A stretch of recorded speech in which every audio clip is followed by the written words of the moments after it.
اللہ وبرکاتہ۔ نحمده ونصلي ونسلم على رسوله الكريم اما بعد، اعوذ باللہ من الشیطان الرجیم، بسم اللہ الرحمن الرحیم۔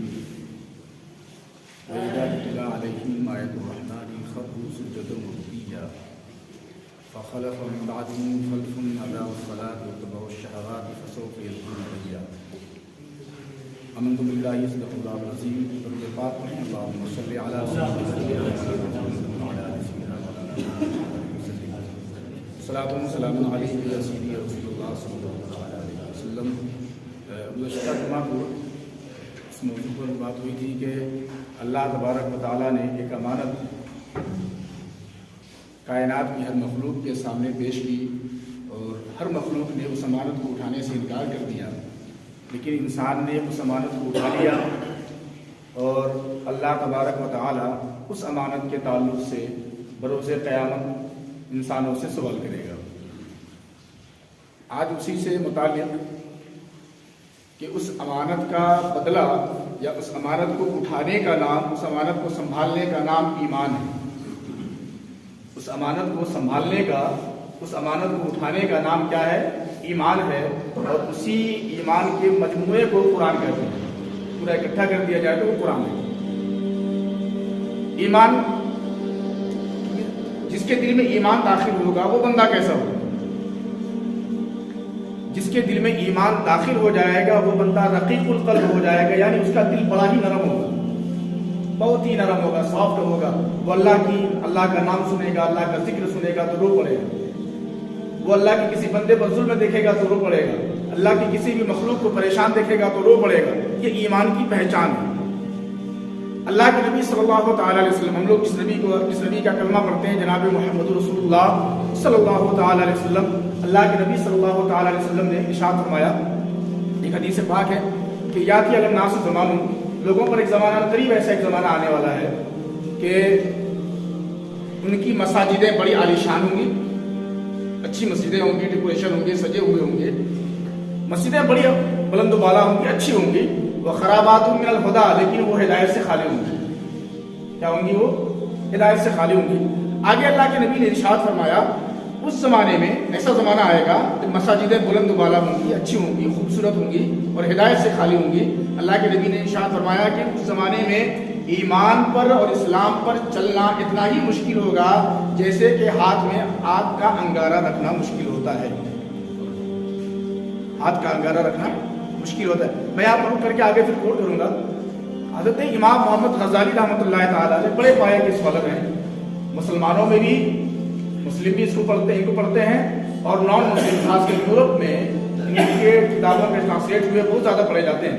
ان کی چند کتابیں بڑی مشہور ہیں، احیاء علوم الدین، اور اس طریقے کی چند کتابیں بڑی مشہور ہیں، منہاج العابدین، کیمیائے سعادت، بہت زیادہ پڑھی جاتی ہیں۔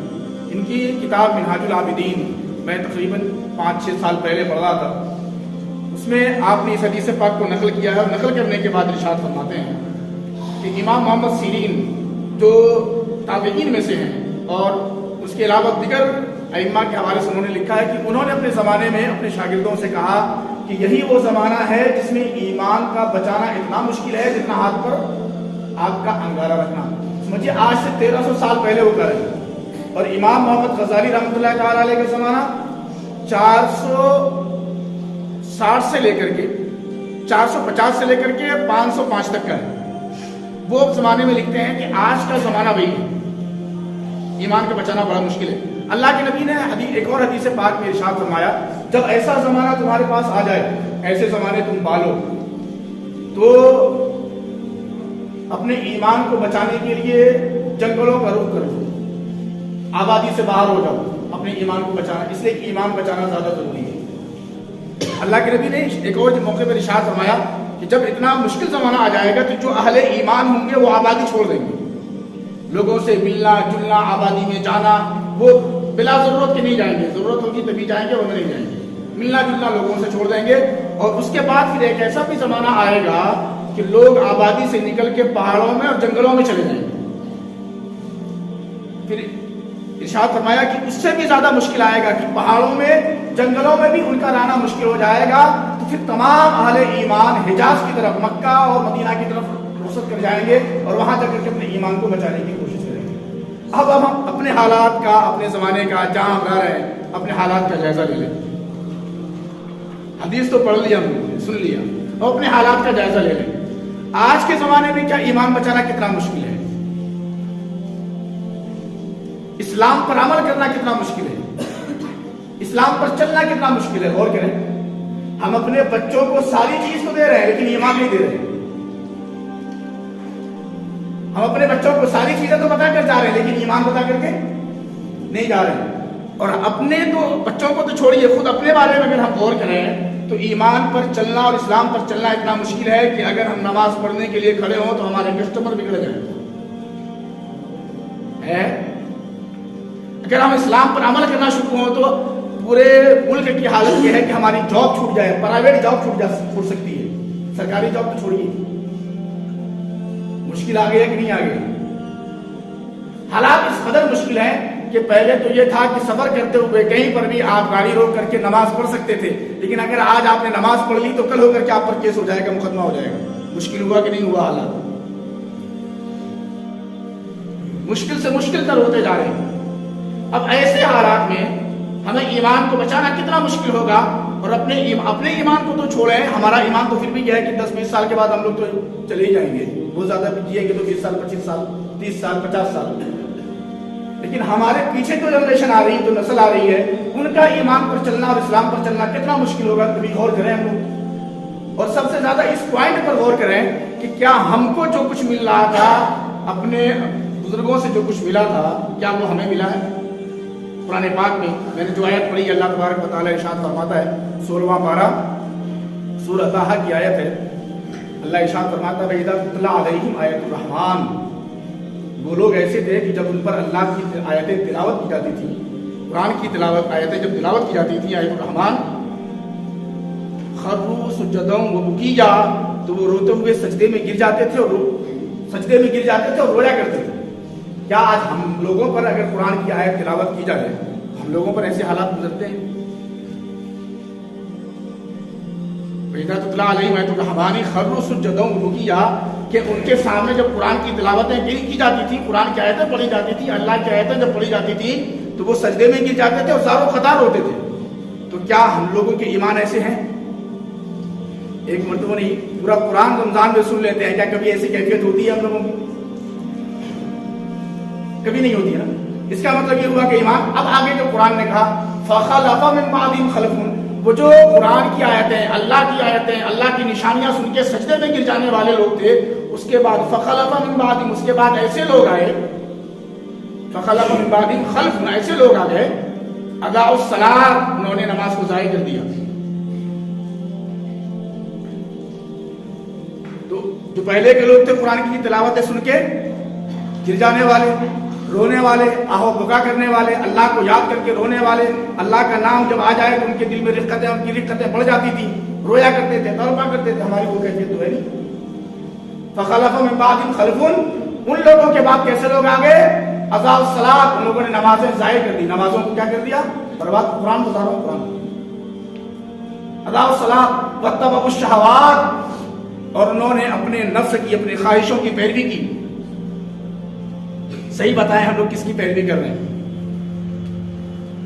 ہم لوگ سب کس کی پیروی کر رہے ہیں؟ کہاں ہے دین؟ لاکھ کوئی دین بتا کر کے آ جائے سننے، لیکن ہم منڈی نیچے کی ہوئے بس یہ سمجھتے ہیں کہ ہم نے جو دین بتایا ہے، ہم سے بہتر کسی کا دین نہیں ہے، ہم سے بہتر کسی کا ایمان نہیں ہے۔ ہم دنیا میں اپنے آپ کو اچھا سمجھتے ہیں، باقی سب کو برا سمجھتے ہیں۔ یہی ہے نا ہمارا ایمان۔ ہمارا ایمان تو یہ بن گیا نا کہ ہم سب سے اچھے ہم ہیں، ہم سے جتنے بھی ہیں سب بیکار ہیں۔ لیکن جب قیامت کا دن ہوئے گا تو پتہ چلے گا وہ بندہ جسے دنیا میں ہم برا سمجھ رہے تھے، وہ بڑی شان کے ساتھ خدا کی بارگاہ میں آ رہا ہے۔ ہم جس کی غیبت کرتے تھے وہ غیبت کا بدلہ لے کر کے آ رہا ہے۔ ہم جس کی چغلی کھاتے تھے وہ چغلی کا بدلہ لے کے آ رہا ہے۔ ہم جس کو اس دنیا میں تہس نہس تباہ و برباد کرنا چاہتے تھے، بندہ پوری شان کے ساتھ خدا کی بارگاہ میں کھڑا ہوگا۔ یہ آنکھیں دیکھ کے پھٹی کی پھٹی رہ جائیں کہ اللہ عثمان یہ کیا ہو گیا؟ اسے تو ہم نے تباہ کر دیا تھا، اسے تو ہم نے مٹا دیا تھا، اسے تو ہم نے ختم کر دیا تھا، لیکن یہ بندہ پوری شان کے ساتھ کھڑا ہے۔ ساری چیزیں فنا ہونے والی ہیں، سب کچھ مٹ جائے گا، آپ نے جو کچھ کیا صرف وہی کام آنے والا ہے، آپ کی جو اعمال ہے صرف وہی کام آئیں گے. فسوف یلقون غیا، ان قریب وہ لوگ بھٹکنے والے ہیں اپنی خواہشوں میں. آگے قرآن کہتا ہے الا من تاب وآمن وعمل صالحا، لیکن وہ لوگ جنہوں نے، جن کو احساس ہو گیا کہ ہم غلطی پر ہیں، جن کو احساس ہو گیا کہ ہم نے خدا کا دین چھوڑ دیا ہے، جن کو احساس ہو گیا کہ ہمارے دل سے ایمان نکل چکا ہے، وہ اللہ کی طرف متوجہ ہوں گے، وہ اللہ کی طرف آئیں گے. الا من تاب، وہ آئیں گے اللہ کی طرف، وعمل صالحا، اور نیک کام کریں گے. اور آگے قرآن نے پوری تفصیل کے ساتھ اس چیز کو بیان کیا ہے. میں نے کہا تھا کہ قرآن پاک کو سنیں، اس لیے کہ قرآن پاک اس دنیا میں زندگی گزارنے کا ایک سلیبس ہے. ہم لوگ اپنے بچے کا ایڈمیشن کراتے ہیں، اور ہم لوگ بھی بہت سارے لوگ ہیں، پڑھے لکھے لوگ ہیں جو اسکولوں کالجز میں آئے ہیں. ہر کالج کا، ہر اسکول کا اپنا سلیبس ہوتا ہے، نصاب ہوتا ہے. ہم نے اپنے بچے کا ایڈمیشن کرا دیا، بچہ سلیبس نہ پڑھ کے ناول پڑھے، بچہ سلیبس نہ پڑھ کے کارٹون پڑھے، بچہ سلیبس نہ پڑھ کے دنیا بھر کی تمام چیزیں دیکھتا رہے، اور ایگزام ہال میں جا کر کے وہ کہے کہ ہم نے تو پڑھا ہی نہیں تھا، یہ پتہ نہیں کہاں سے آ گیا. تو کالج سنتا ہے؟ کالج سنے گا؟ کالج تو کہے گا کہ ہم نے تو پہلے سے آپ کو بتا دیا تھا کہ ہمارا سلیبس یہ ہے، ہم نے تو آپ کو پہلے سے بتا دیا تھا کہ ہمارے یہاں یہ کتاب چلتی ہے. نہیں نا؟ نمبر ملتا ہے بچے کو، مل سکتا ہے. یہ دنیا کا نظام ہے، دنیا کا اسکول ہے. اپنا نصاب اگر وہ بنا دے، اس میں کوئی چینجنگ نہیں کر سکتی. آپ کا بچہ چاہے جو کرے، چاہے کس چیز کا ٹیوشن کرے، اس سے مطلب نہیں ہے. اللہ تبارک و تعالیٰ نے بھی اس دنیاوی ایگزام کے لیے ایک سلیبس متعین کیا ہے. اس سلیبس کا نام قرآن پاک ہے. کیا نام ہے اس کا؟ قرآن ہے. خدا کی بارگاہ میں نہیں چلنے والا ہے کہ ہم تو بزنس سیکھ رہے تھے، ہم تو MBA کر رہے تھے، ہم تو انجینئرنگ کر رہے تھے، ہم تو ڈاکٹری کر رہے تھے، ہم تو ویڈیوز دیکھ رہے تھے. کچھ نہیں چلنے والا ہے. اللہ یہی پوچھے گا، تمہارے پاس ہر چیز کے لیے وقت تھا، ہمارا سلیبس پڑھنے کے لیے وقت نہیں تھا. ہر چیز کے لیے تمہارے پاس ٹائم تھا، ہمارا سلیبس پڑھنے کے لیے ٹائم نہیں تھا.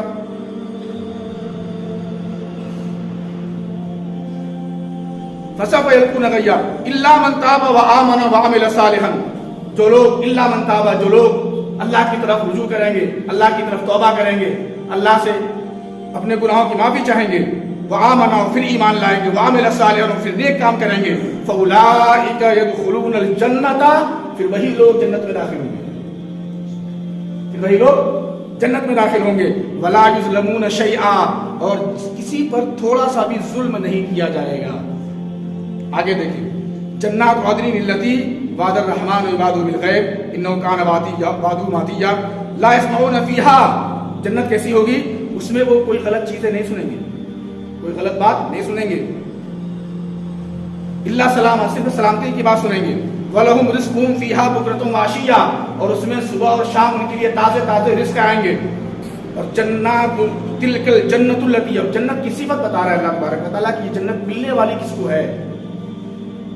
یہ دنیا تو فنا ہو جائے گی، یہ سورج بھی فنا ہوگا، چاند کی موت آئے گی، زمین کی موت آئے گی، درخت کی موت آئے گی، پہاڑوں کی موت آئے گی، کچھ بھی باقی رہنے والا نہیں ہے، سب کچھ ختم ہو جائے گا. اس کے بعد ایک زندگی ہے جو کبھی ختم نہیں ہوگی. ایک زندگی ہے اس کے بعد وہ کبھی ختم نہیں ہوگی. وہ زندگی میں دو ہی چیزیں ہیں، یا تو جنت ہے یا پھر جہنم ہے. اور جنت اور جہنم کا فیصلہ عمل کی بنیاد پر ہوگا، ہمارے اور آپ کے کہنے کی بنیاد پر نہیں ہوگا، ہمارے اور آپ کے سوچ کی بنیاد پر نہیں ہوگا. اللہ تبارک و تعالی ہمارے دلوں سے نکال کر کے سارے بیتوں کو سامنے رکھ دے گا کہ تمہارے دل میں چھپا ہوا یہ تھا. اپنی نگاہوں سے ساری چیزیں دیکھیں گے.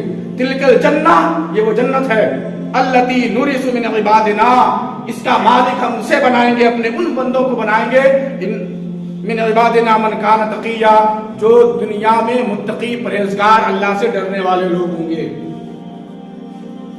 اور یہ 16ویں پارے کی آیتیں تھی سورہ طٰہٰ کی، سورہ مریم کی، جس کی چند آیتیں میں نے آپ کے سامنے رکھی ہیں. بس اتنا خلاصہ یہ ہے کہ یہ زندگی ہماری ختم ہونے والی ہے. ساری چیزیں، کل من علیہا فان، جو کچھ یہاں ہے سب فنا ہو جائے گا، کچھ نہیں رہے گا. وَيَبْقَىٰ وَجْهُ رَبِّكَ ذُو الْجَلَالِ وَالْإِكْرَامِ، صرف اللہ تبارک و تعالیٰ کی قدرت باقی رہنے والی ہے.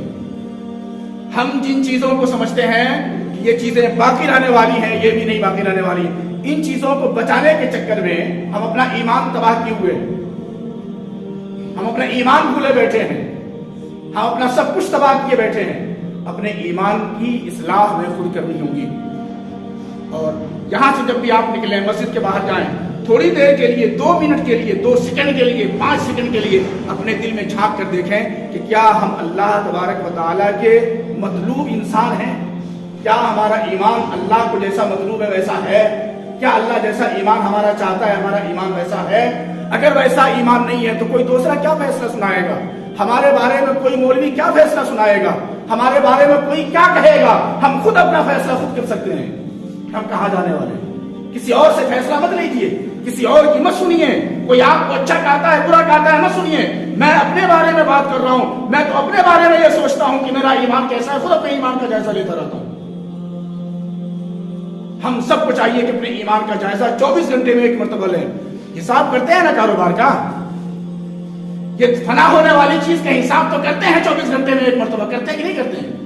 24 گھنٹے میں، مہینے میں، سال میں ایک مرتبہ حساب کرتے ہیں، نہیں کرواتے کسی سے، سی اے رکھ لیتے ہیں کروانے کے لیے، کرتے ہیں کہ نہیں کرتے ہیں؟ تو اپنے ایمان کا بھی حساب ایک مرتبہ کیجیے، اپنے ایمان کو بھی چیک کیجیے ایک مرتبہ۔